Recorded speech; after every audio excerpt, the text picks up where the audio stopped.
Ano ba? Tagilid tayo rito! Sipat na!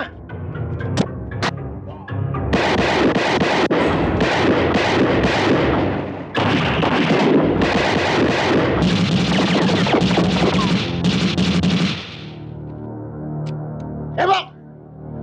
Sa susunod na pumasok ka sa teritoryo ko, hindi na kita bubuhayin!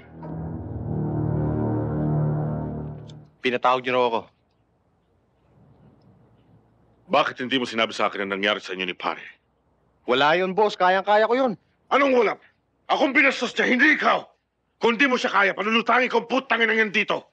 Magpakalbo ka muna. Boss naman.